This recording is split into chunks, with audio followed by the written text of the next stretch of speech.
ஏன் மது, நாளுக்கு நாள் நாங்க எல்லாரும் மேல வச்சிருக்கிற நம்பிக்கைய இப்படி உடைச்சுக்கிட்டே இருக்கியம்மா.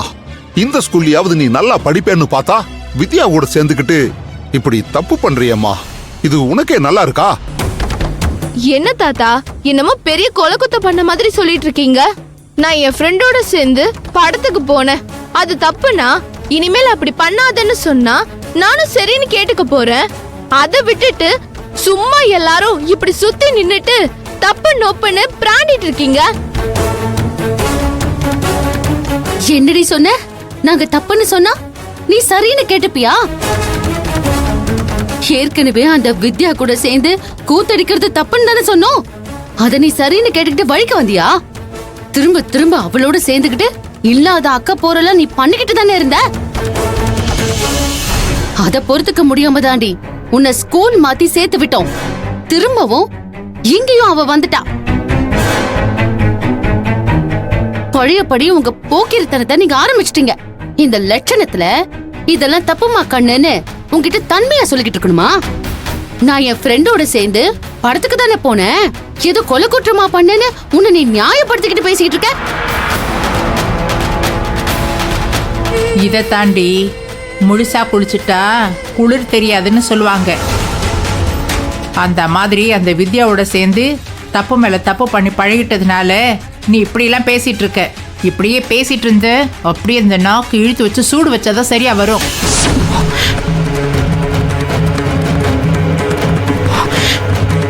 இங்க பாரு மது, நானும் உனக்கு எவ்வளவோ பக்குவமா எடுத்து சொல்லிட்டேன். ஆனா நீ அதெல்லாம் காதலியே வாங்கிக்காம உன்னை நீயே கெடுத்துக்கிற. உன் லைஃப் ஸ்பாயில் ஆயிடும் மது.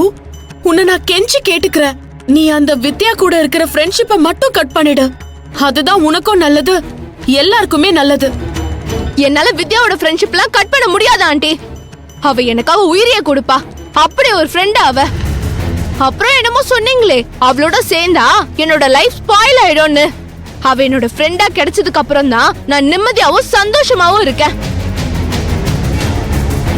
உண்மையிலேயே என் லைஃப ஸ்பாயில் பண்ணணும்னு நினைக்கிறது யார் தெரியுமா? இதோ இவங்கதான். மது,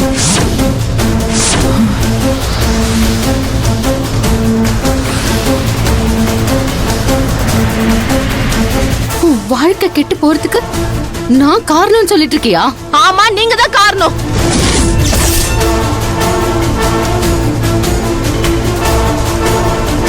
நான் காரணம்னா எப்படி? எனக்கு புரியல. நான் வித்யாவோட சேர்ந்ததுனாலதான் சரியா படிக்க மாட்டேங்கிறேன், சரியா மார்க் ஸ்கோர் பண்ண மாட்டேங்கிறேன்னு வீட்ல இருக்க எல்லாரையும் எனக்கு எதிரா திருப்பி என்ன மன உளைச்சலுக்கு ஆளாக்கி சரியா படிக்க விடாம சைக்காலஜிக்கலா என்ன டார்ச்சர் பண்ணிட்டு இருக்கீங்க. என்னடி சொன்ன? நான் உன்னை சைக்காலஜிக்கலா டார்ச்சர் பண்றேனா? போடு, நல்லா போடு. வேண்டாம், நீ பண்றது தப்பு இல்லாம என்ன தப்பு சொல்றியா? விடுமா. ஏன் இப்படி பண்ற? வேண்டாம், விடு. பண்றதெல்லாம் பண்ணிட்டு கடைசியில என்ன குறை சொல்லிட்டு இருக்கியா? நிறுத்துமா. வேணா நீ. ஏமா, புத்தி கட்டு போய் பண்ற புள்ளைய அடிச்சு என்ன ஆக போகுது? கொஞ்சம் பொறுமையா இருமா, பேசிக்கலாம். ஏங்க, அவளுக்கு புத்தி எல்லாம் கெட்டு போகலங்க, திமிர் பிடிச்சு போய் திரியிறா. அதனாலதான் அவ அடங்க மாட்டேங்கிறா.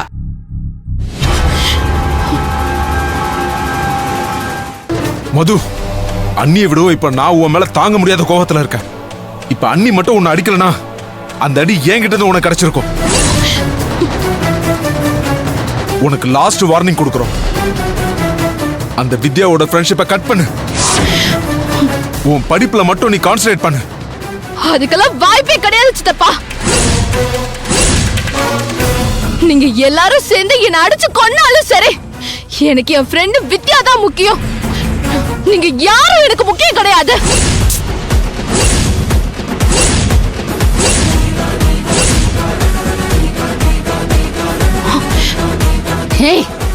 உனக்கு அவதான் முக்கியமா? அப்போ நாங்க யாரும் முக்கியம் இல்லையா? நீ அவ வீட்லயே போய் தங்கி கொடி. அவளே உனக்கு காலத்துக்கு சாப்பாடு போட்டு உனக்கு ஸ்கூல் ஃபீஸ் கட்டிட்டு நீ போடுறதுக்கு விதவிதமா ட்ரெஸ் எல்லாம் அவதான் வாங்கி கொடுப்பா. போடி, போ. ஏமா, இங்க பாருங்க, இப்ப நீங்க என் ஃப்ரெண்ட் வீட்டுக்கு போன்னு சொல்லலனாலும் நான் அவ வீட்டுக்கு தான் போயிருப்பேன்.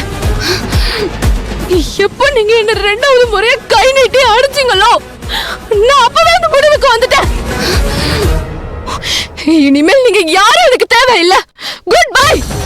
ஏய் மது, செவந்தி சும்மா ஒரு பேச்சுக்கு அப்படி சொல்றாங்கன்னா நீயும் கோச்சுக்கிட்டு கிளம்பிட்ட. முதல்ல ஒரு ரூம் குள்ள போ. இனிமேல் இந்த வீட்டுல தங்குறன்ற பேச்சுக்கு இடம் கிடையாது ஆண்டி. மது என்னை யாரும் தடுக்காதீங்க, என் பின்னாடியே வராதீங்க. அப்புறம் என்ன உயிரோடையும் பார்க்க முடியாது. ஏமா மது மது, மது மது. ஏமா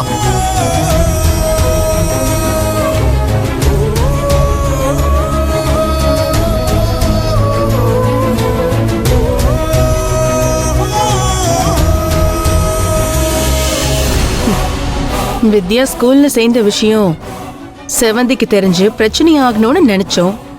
நாம நினைச்ச மாதிரியே நடந்துருச்சு. ஏய் செவந்தி, இனிமே நீ நிம்மதியாவே இருக்க முடியாதுடி. மது வித்யா வீட்டுக்கு போயிட்டால, அடுத்து என்ன நடக்க போகுதுன்னு பொறுத்திருந்து பாரு.